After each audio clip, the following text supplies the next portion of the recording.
Hello, I am Billy Bobsack, and I am joined by Frederick Gumont, How do you do? Tinkage, What's up, everyone? and we are reviewing Rook's Exodus number 3. Uh, Frederick, why don't you start us out with your non-spoilery thoughts? Overview? Well, it's heading in the right direction. So this number three is even more epic. I think it's the art's even more beautiful. You got more characters coming in, and a lot. You learn more about how the connection between these characters starts to operate. Not a whole lot, I'll be frank. Like they're still kind of giving us drop by drop, but we're diving into more of the story that we've already started with one and two. Yes. And as always, the art and coloring is just fantastic. It's out of this world.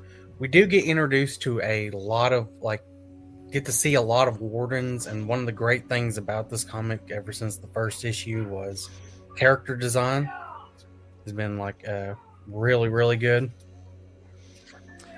Yeah, the visuals on the characters is awesome. The actual character development is where I'm start to see some flaws. There, we also get introduced. We're not going to spoilers, but there is a character that's introduced in this one, and kind of concerns me even more with the 2016 kind of politics shit reference. There's one character that's it's on the nose, you know. Yeah, I think that this series is starting to go in the right direction. Like Frederick said, we're getting introduced to more characters, a little bit more about the world itself, and there's a lot more action going forward too. Really cool character design. As usual, the art is consistently good, detailed, realistic. The animals all look incredible. There were a few issues I had, but not as many as the last two books, I would say. The new character that we get introduced to, I do have a major issue with him, especially see where it's going forward. I do like that we are getting a more focused where the story's going, and maybe even, I guess, gonna introduce later on like a way to save this world. Right, Yeah. right. Because at the point it was like, all right, well, if you're just trying to get a rocket ship off this planet, well, that shouldn't take that long. Yeah. Now, Right. apparently, you can build large rocket ships pretty fast with junk. Well, it took them. Hold up. To be fair, it took them 2 years. Okay. It wasn't relatively short. Well, I mean, it's very impressive to me for a farm boy who probably never built spaceships growing up. Listen, he had the power of girl boss. Okay. Well, it's SpaceX. I mean, I'm sorry, Better World. They have better parts. Yeah. So this isn't really spoiler, but if they're saying that Earth is basically uninhabitable, like where the fuck did the corporation leave to? Mm-hmm. That just goes back to what I was saying before. I think there's something to that. I think this is a big con. Ultimately, I don't know. We'll see. That's what's great about this issue is we're kind of getting a little closer to finding those things out, I think. Yeah, and also I do like that we did get some explanation on the stuff, like how the helmets were still working. We do get this in this book, like a definitive answer and how it works. I actually liked that. Yeah. And we get to introduce to one new character, like you said, but there's about half a dozen, if not more, like little one-panel shots of new wardens that we're going to be seeing. Yeah, we'll talk about them then because I like that scene. Right. But this is pretty much. What would you rate this, Tinkage? I would. The last couple I've given a hard B. I would give this a B plus. It's a good improvement. There's still some issues with character development, like Frederick was saying, but I mean, man, the art just keeps getting better. I don't know how. And the animals, I'm just blown away by how good the animals look, and some of the character designs in this are they're really sweet. I get a lot of callbacks to like X-Men or like some of the better, like Power Ranger Sentai suit designs, Kamen Rider kind of stuff with the helmets. So I don't know. I think this is the best one I've read out of all we've done so far. Frederick, what would you rate it? Yeah, I think I'm gonna go with A minus. It's so good. Like the book, like even the weight of the book, like the printing, the weight of the cover and the pages. A lot of quality around this book. The art is better than good. Like it is probably some of the best art being made in the mainstream today. So yeah, and there's like supplementary material, like the new character that's introduced. Well, we have his data sheet in the back of the book. It's the ads or other ads related to stuff you'd want to see. This is an incredible book, I find, and very affordable at $3.99 US. I'm going to give it an A minus. Like the main problems are the kind of, and they're not small problems either. Like the main problems are the main character is kind of a whiny bitch, and he's hanging out with a girl boss who decides everything for him. Agreed. And, that's not a small issue, but the rest is so fucking cool that I can't give it a little less than that. Can we talk about how sick the covers are, or the cover is for this? Mm-hmm. It's incredible. Anyways. Yep. So I'm probably going to give it a B plus as well. I'm getting interested in the story and where it's going this time around, where the last two are a little bit all over the place for me. Yeah. So I think this is going to conclude our non-spoilery part, and we're going to move on to the good. Now we're on to the good. Tenkage, why don't you start us out? Sure. Yeah, I think it goes. Well, we'll go ahead and say it, even though it goes without saying. The art is consistently excellent throughout this book. I think that Jason Fabik knows his way around drawing here. Starting to understand that. The animals are super detailed, and the rendering is really excellent as well. There are a couple things I really liked about this book. Rook, we learn a little bit more about him and how he likes to stay in control. So we're getting a little bit of conflict between him and his helmet with the crows. And it kind of explains why the connection, between them is poor, the relationship. I forget the technical term in the comic, but I think Direwolf talks about it. Yeah, we also get kind of a reason. He picked the rooks because on the birds, he couldn't control the birds when he was a farmer. Yeah, I have an issue with that, but on the good side of that, I will say that it explains why he doesn't have a very good relationship with them. But when we get into the bad, I'll explain the issues I have with that explanation as well.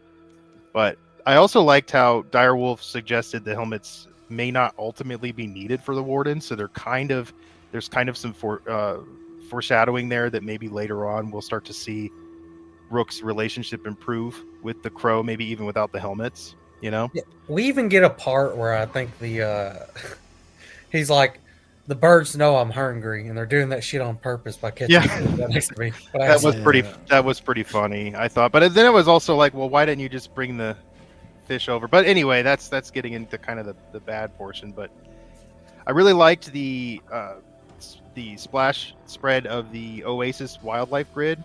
Thought it was really cool. The colors, we've seen a lot of orange throughout some of these issues, and I just thought it was refreshing to see the vegetation and the lots of blues and yellows, and I think that was intentional. But because it was evidently it's called the Oasis, but evidently like the actual only natural water and stuff or whatever, clean. Yeah.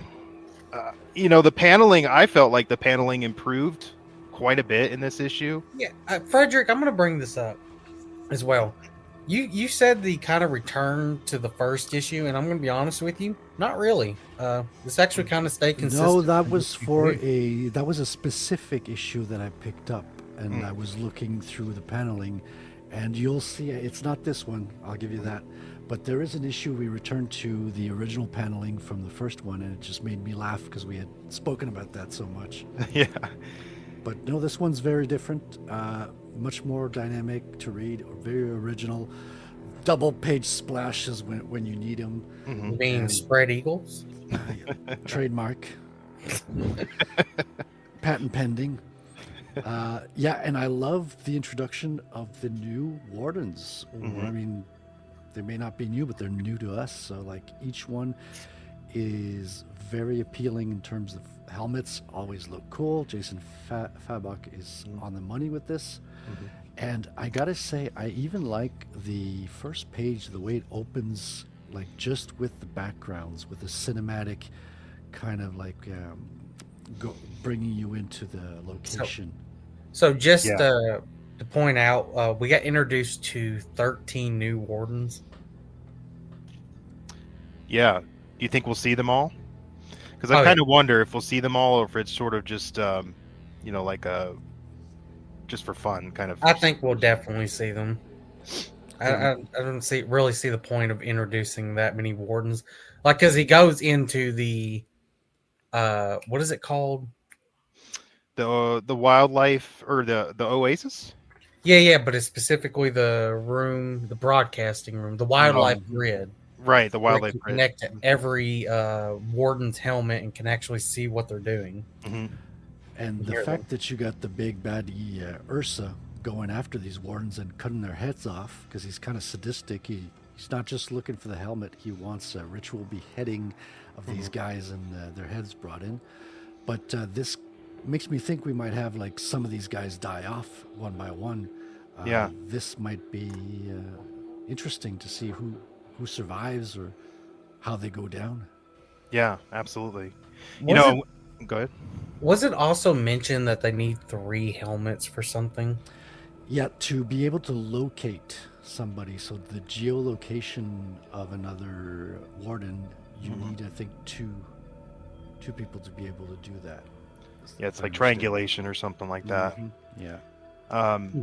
It's not really explained very much, but I kind of wish they had elaborated a little bit on that. But yeah, that is what they are looking for that third helmet for. Yeah, and also during that, when we're seeing all the different wardens and stuff, right?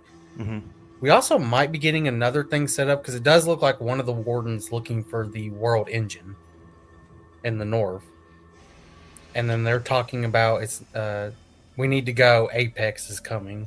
I wonder if Apex is another one of these wardens that's killing people. See, this is why I think this is the best issue so far. Is these are all good questions, not bad questions.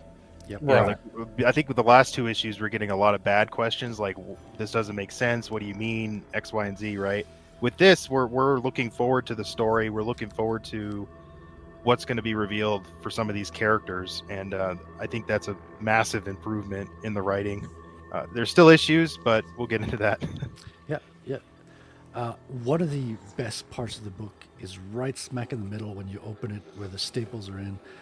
You see Ursa on one side talking to his like right hand man, foreshadowing that he can hear. Well, he can hear the others, so he can Oh, yeah. spy on them. Yeah, he specifically tells the dude to shut the fuck up. He can hear them.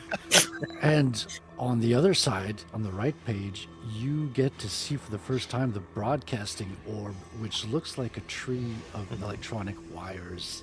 with- Super cool. Yeah, a couple of like circle. What Oh. would you call those? Circle sidewalks floating along the tree, giving it its shape a little bit. Yeah. Yeah, we also get introduced to Ursol's like main command thing, which is this fucking ginormous ass ship thing or whatever. The Ark. Yeah, it's the called arc, the Ark. just running over trees and shit. It's like a mobile fortress. It's pretty Yeah. wild looking. Nice spread on that picture too. The splash. And of course, that's where you get the next page of where one dude's like, "I'm ready for the helm. I've proven myself." He's like, "Quiet. I can hear them." I liked Carapace's design, the turtle bro, as I call him. So much so that I wanted to know more about him, but they didn't really reveal a lot. So that was a little disappointing, but still a cool concept character design. And then of course we could go through the different warneds. I mean, you had a fox, a spider, a ram, deer, a goat, A locust, polar bear. a polar bear, which is pretty rad. I mean, a rat. I didn't expect a rat. I thought that was kind of cool. Yep. Oh, the Teenage Mutant Ninja Turtle crossover. I knew it. It's gonna happen, guys. It's gonna happen. It's coming. Yeah. We already got one dude with the turtle shell shield there. So Oh, we got a fucking rooster one as well, yeah, that's pretty cool. called Cockerel the Rooster. Yeah. Yeah. Stay away from my chickens. We got a mountain lion, Yeah, cheetah. yeah. A buffalo. I mean, this is the kind of stuff. I think this is the best book so far because of this. This is what we want. You know, Dude, if we don't get So- like the fucking polar bear glacier versus Ursol, it's gonna be disappointing. it'll be disappointing if we don't get any of these characters. I mean, I think we'll see the jackrabbit because I think they're mentioned in one earlier in the story. Or Now, in the issue. I think I originally went through, like, just looked through issue 4. I think the Venom dude, the spider dude we see, Mhm. maybe. We're definitely seeing the, I don't know if he's Chinese or Japanese one, the stag one. I'm Korean. But dude, he looks fucking cool. The stag one looks really fucking cool. Yeah. They could potentially do offshoots of these characters as well, give them their own books in the line, because Rook is so popular. You could probably. I'm not saying I want this to happen, but it might be something we see. Oh, what? Oh, I'm so for what it. was her father, by the way? I think we got mentioned and kind of got an idea of what he was. Bloodhound. Well, yeah, got the dog. So Wild dogs. evidently, Ursol killed him and took his helmet. So Maybe we have should it eventually, I guess, see Bloodhound. That'd be cool. Yeah. Which I think that's. I don't think we even see that on his wall of helmets, actually, the Bloodhound helmet. So it makes me wonder if somebody already has it. I think someone Right. has it because Yeah. we have a new dude under him that's using swines now. Warhog. In which I'll give this another good thing. I do feel like this issue, it didn't happen in the second one, but in this one, he actually is reflecting and kind of being a little bit upset about his friend's swine being killed. Yeah. And Yeah. it does give, I think, a more reason for why Direwolf wants Ursol stopped as well, because Ursol did kill her father. Yeah. Just wish we knew more about swine. There's not a whole lot that was really. Maybe we'll get Like a I flashback or something. Like I said when it was the first issue, I was like, I kind of felt like he would die at like issue 3 or 4 or something, just so we can have some time, Yeah. a little bit of time to get to know him and be like, oh, he's dead now. But no. Cool. You got anything else y'all want to say? Good. Want to move on? I think I covered the good. I'm ready to go into the bad. Yeah, I think I'm there too because for me, I think this is the strongest issue so far, and that the biggest good out of this is there are good questions being asked while you're reading it. Yes, and we're getting maybe little hints to other stuff, Right. which I liked. It's kind of what I wanted in issue 2, but I'm getting it in issue 3, which is great. Yeah. Mhm. Alrighty. Well, we're gonna move on to the bad guys. All right.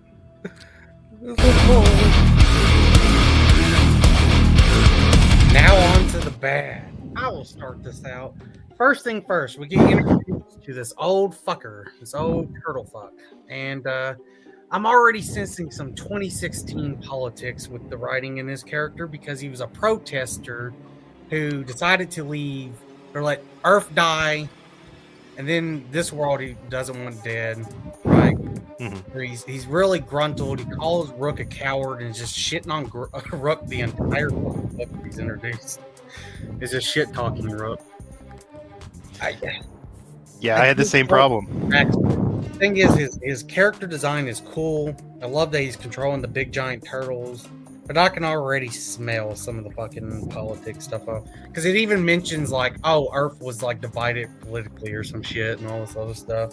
Yeah, that kind of gets rammed down a little bit, that the Earth was falling apart and humanity wasn't helping, and ultimately humanity is the reason why it fell.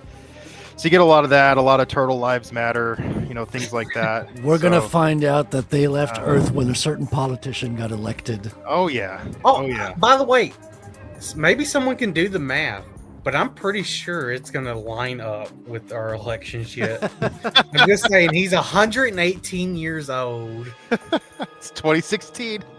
And I'm like, oh, people were divided. And I'm like, I wonder what that could be. Also, this brings up another question. If Earth is uninhabitable and was a shit show, where did the corporation go? Like, seriously. Back Where to do they Earth. abandon to? They go back to Earth? Yeah, I think it's a Evidently, con, Earth dude. isn't that bad off. Yeah. Unless it's And- another planet where we find out that they're at a secret base or some shit. The Exodus isn't bad at all. Like, all I'm seeing of Exodus is like a flourishing, beautiful planet with Yeah. wild vegetation. So Everything true. looks Urshel marvelous. is literally his big giant base thing. It's just running through a fucking forest. Like there's full of trees, deer, and everything. I'm like, Well, How and is the planet dying? right, exactly. And to piggyback on what you guys are saying here with Turtle Bro, Carapace, I guess they call him in the book. But so he's seen. It's mentioned by Direwolf that he's seen 2 worlds destroyed, right? And that's why he's so miserable or whatever. But and so he abandons Earth, but then he calls Rook out on the same thing. He calls Rook out on wanting to leave. Like, to that add makes no on sense. to that a little bit, it's also mentioned that he was in prison for his protesting on Earth. Right. And specifically when Exodus was going down, he decided to make a stand. He said, "Fuck this! I'm not doing peaceful protest anymore, man." Yeah, just not a very good. They're trying to do the old wise man, kind of character, and it doesn't really work. It doesn't work. He's just a dick. He's just a Exactly. dick. He's an old, not so wise SJW man. Yeah. Right. Which, man, come on. That was disappointing. Like I said, there's a lot I do like in this one, but that character, I was like, I already see where this is going. Which is a shame because, like I said before, I actually liked his design. I think his suit is pretty cool. But And his name is actually good. Carapace is a good name. One of the bad parts I find is a lot of the naming for the other characters is kind of a bit always on the note. Like Renard the fox. Renard is just like, in French, Renard is fox, so it's very close. And they're So- a little bit like Arachnid the spider. It's all like kind of a hardhead. synonym of the animal and then the animal. I will say, I know we're the bad, but I will give one positive. At least Direwolf was. I kind of felt a little bit that she had feelings for Rook in this one, unlike the last one.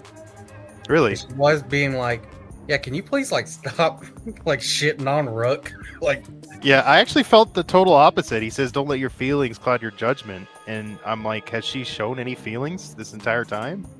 this one she was kind of being like, "Can you like stop?" Well, she does. She literally says, "That's enough, Carpus," when he keeps fucking talking shit to Rook. Yeah. and then That's a trashing little- her daddy too. She's the hero, if you ask me. She's the one that takes all the actions that move the story forward. Look at her. Like when they go on the boat, he's like, okay, like I've been on a farm. I know I got to check the equipment, make sure it runs. She's like, we don't have time for that. Let's get on the boat and go. And he's like, he just accepts, like he's always accepting her orders. And Yeah. why didn't he insist? No, I want to check the boat. I want to make sure. It's like, why does... Yeah, there are some clarity issues here. And real quick, if I can, the clarity issues are not equivalent to foreshadowing. So foreshadowing, when you're trying to like say something is going, you're trying to hint at something happening later. You have to be clear, but you don't want to be too clear, right? And it seems like this book. That's my biggest critique of this book is some of the characterization, and then the foreshadowing is a little messy. For example, like, Direwolf talks about not needing helmets, but doesn't really elaborate much. But then the whole plot so far has been about finding all the helmets, right? And then you have, like I said before, one of the things I liked was how Rook, it mentioned he likes control, and then the birds are out of control, and that's kind of why they don't have a good bond. But then in the same sequence, it confused me a little bit because of how it was worded, that he said, I need the schedule, the calendar, the map, the crops. The only thing not under my control was the birds. That's why I became a rook. And it's like, that doesn't make any sense. The birds have no control. Why did you choose the rook specifically? And then I see it says, I was tired of living in a world out of control, right? So that's what he's referencing, but it's out of order and it kind of is confusing. So I didn't really like that. And besides, birds, they kind of equal like freedom, right? You would think he would feel a little more sense of openness and freedom because he's synced with birds, and flight, it's kind of represents freedom, and he was a farmer. Most farmers like freedom, so it just some of it's kind of messy to me, He feels like he's carrying a lot of resentment with him. Mm-hmm. Like Yeah. Also, he needs to like listen to his birds. His birds are literally telling him like, "Get the fuck out of here, dude." Yeah, He does. head up your ass. Yeah. And he's like, "Fuck you, birds." And I feel like in this book that Rook definitely is getting like shit on by his birds, the old man, even a little bit of direwolf. Rightfully so in some ways. Yeah, he's pathetic, and he doesn't seem to stand up for himself very much, and he almost has very little. What's the word? Agency. Yeah, great word. Which okay, now I know about the rule of cool. However, how the fuck is Ursal even powering this ginormous fortress? That's a good point. And can we talk about really quick? He's like the size of a bear. And so this is something I'm not sure if I like or don't like. Again, more foreshadowing. Do they start to take physical attributes from these links? Because he seems like he's just getting bigger every issue. So I wish again, clarity is my biggest issue with this issue, funny enough. He is very old, and Ursa is also getting bigger. Well, that's what I mean, Ursa, yeah. Sorry. Oh, because Carapace is big as well. Yeah. Is he like though? 118. I mean, well, maybe not that much. No, he's actually kind of her size. I don't know. They kind of have to. I don't know. I think I need a little bit of explanation in it. Is this time period able? How long are human lives in this world? He's I don't know. 118, and You he's know, only Frederick- had this suit for 106, or when he was 116 years And old. they don't bat an eye when they say he's 118, so it's not Yeah. something surprising. That's not You know, really negative. I'm just kind of curious now. You had a good point, Frederick. Like that might actually add more to the idea that they do take on physical attributes because he is older, and then and it seems to be keeping him alive longer. Turtles live a long time. Yep. Ursaw's getting gigantic. Bears are really big. So I'm starting to wonder. It just clarity again. Like it doesn't really work as foreshadowing when it's confusing. I guess that's why Direwolf is making Rook the Omega, right? She's the Alpha. Be the Omega. I hope he's going to have a character arc and he's going to start putting on his pants, because I'm seeing it right now kind of like woke light characteristics, girl bossy, kind of whiny main character. Yep, he's basically the inverted Wolverine. No agency. He's not tough at all. Kind of whines all the time. Also, the old man calling him a pussy for deserting Exodus. I'm like, the fuck? Like, he's like, as our employers did. And I'm like, you know what, dude? The planet is supposedly dying. Like, it's going to be eventually uninhabitable. Actually uninhabitable. Yeah.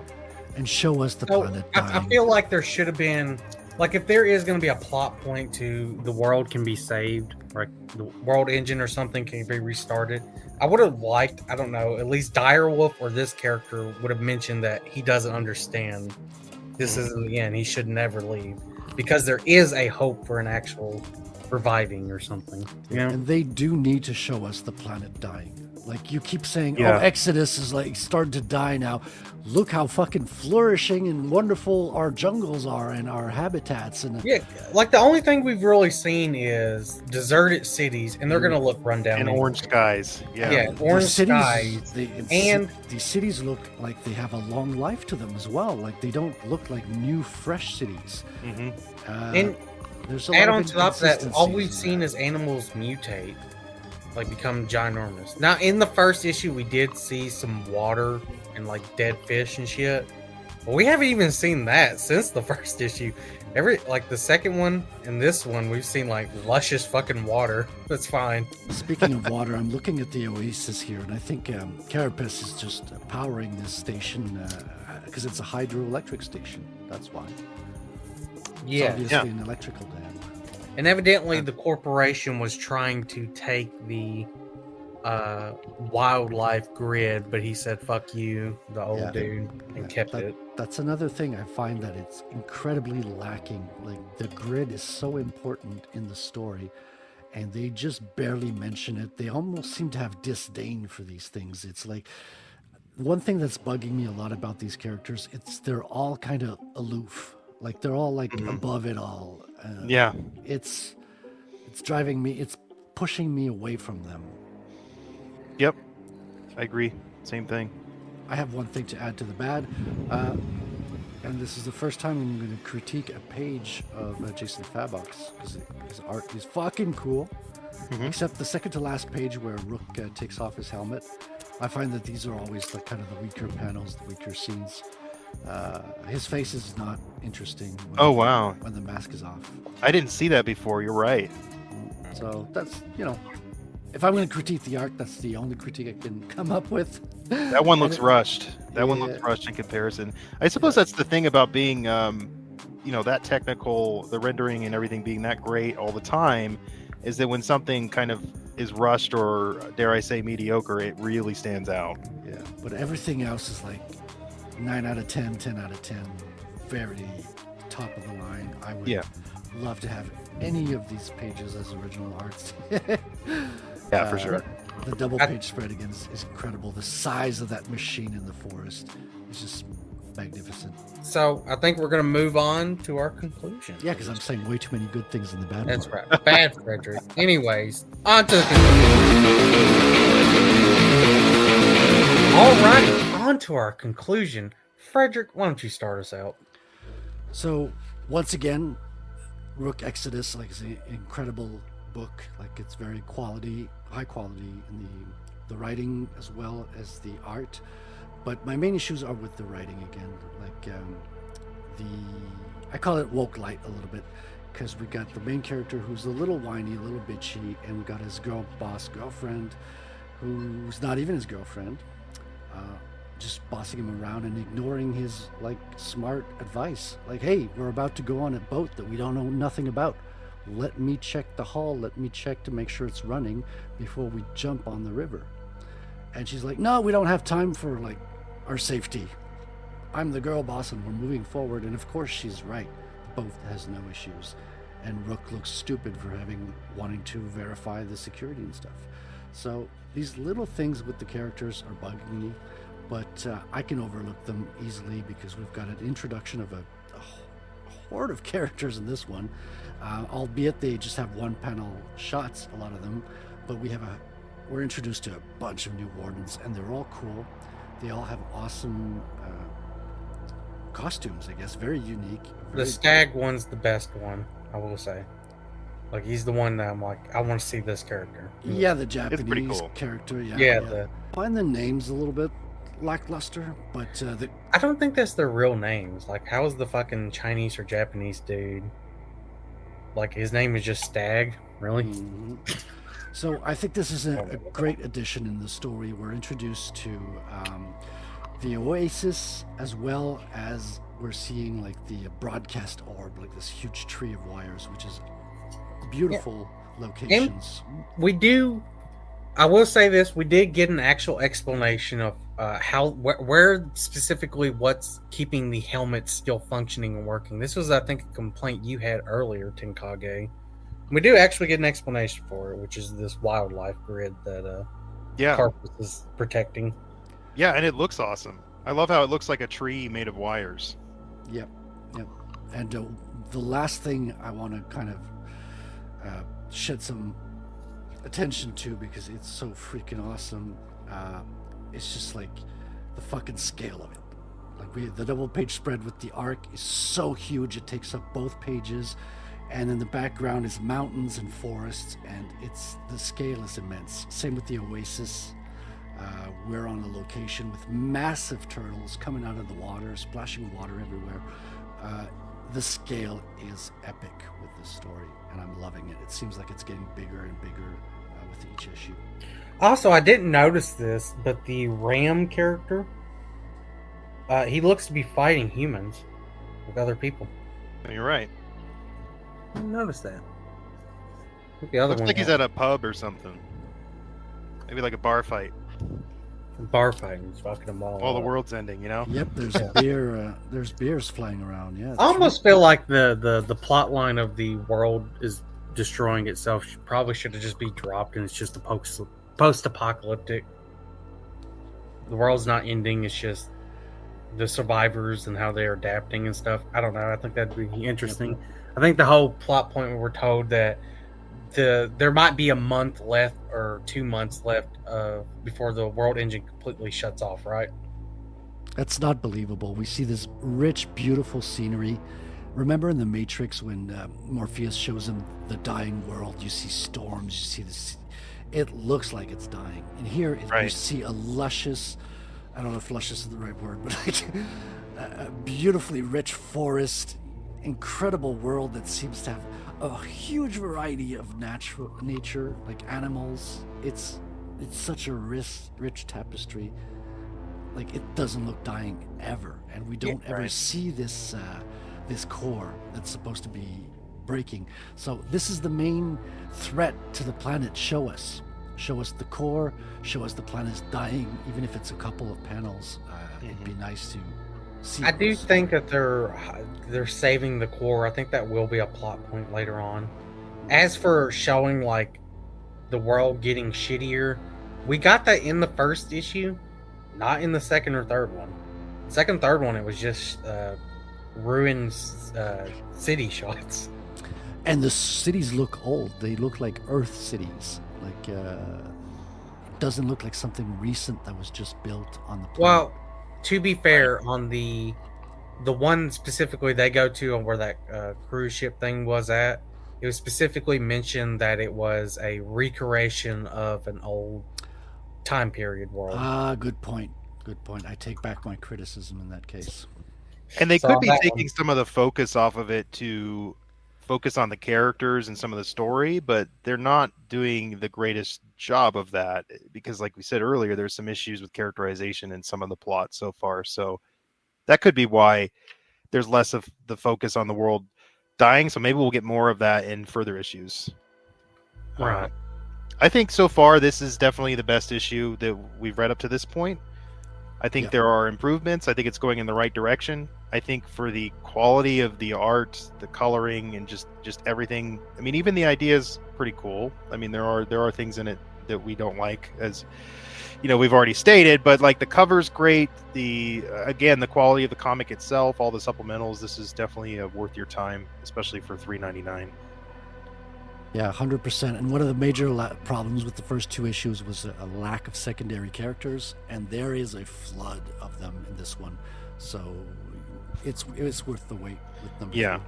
I think we're starting to see the idea come to fruition a bit more. So that's good.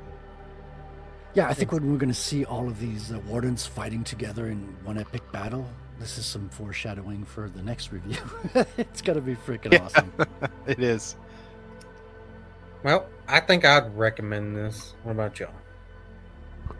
Yeah, definitely. I'd recommend it. I think For it's one of the best books out there right now, and I think that this is a testament to why Ghost Machine is doing so well. So, Yep. And I did recommend Rook recently, and I always have to give a little bit of a caveat. Like, you got to expect the main character has this flaw where he's kind of whiny, kind of on this, plays second fiddle to the girl bossy character. So that's, I told you he's gonna be the omega to her alpha. yeah. So Yeah. I got to make sure I kind of like give that fair warning to people when I recommend it, because it's for the art. The art is incredible. The concept is cool with all the helmets, the animals, and all that. yeah, there is some waning political overtones and undertones in this. I say waning because it's still there, but it's not. It doesn't take over the entire story aside from the whole climate change stuff and Yeah, the Better World / SpaceX references. But yeah, like I said with the turtle dude, that one I think is the more blatant than it was with Yeah. the climate change stuff. very heavy-handed, and like to Frederick's point, Direwolf and Rook really haven't improved much at all as characters. I think what carried this issue was all the new stuff, some of the story moving forward a little bit, and then of course the art just pushing the limits. Yeah, and I do give it a little bit of credit. I do feel like Direwolf was, I guess, showing a little bit more of care for Rook in this one, in the sense of when Carpus was talking shit, she was kind of being like, drop it. Yeah, Yeah, she's the But girl I boss. still She's the feel only one like- that's going to be talking down to Yeah. him. Yeah. she's the alpha female. Listen, I still think, I do hope that later on that he improves that. Like, I still need to feel like these two were at one point wanting to bone each other, right? Gotta have that. Yeah, they definitely alluded to that in the second one, if not the first. Yeah, the second one. But the problem is, I just do not feel that coming across when they talk. No, about there's no sexual tension at all. You know, she shows up and 5 minutes later his rocket is destroyed. Yeah, and I they're mean, spending she's a not lot really- of time together. Yeah. Like they're traveling and spending days together Gave them now. Spending a performance lot. anxiety. They're spending a lot of time together in the boat Mhm. on the trip. There's no moment where they're like getting close. There's no like alluding to something they might have had, or you know, that's really lacking and missing. It gives off a real beta vibe for Rook again. Yeah, the only time we get any of that is when Carapace is throwing shade. He's like, "Look, don't let your feelings get in the way," and it's like, her feelings? What do you mean? You know, it's not really evident. So Yeah, Well, her feelings is she gets to piss on him, not you. Okay. yeah. It's her piss boy. Well, anyways, I think this is gonna conclude it. We pretty much like this one. I think we like this one more than the other two. I think I can definitively say that. Yeah, it's improving with every book, despite a couple of issues that seem to be, still withstanding. So, I guess this is going to be it. Yeah. Thank you for everyone watching. Thank you for Frederick and Tinkage for showing up. Anytime. yeah, thanks everyone. Qapla.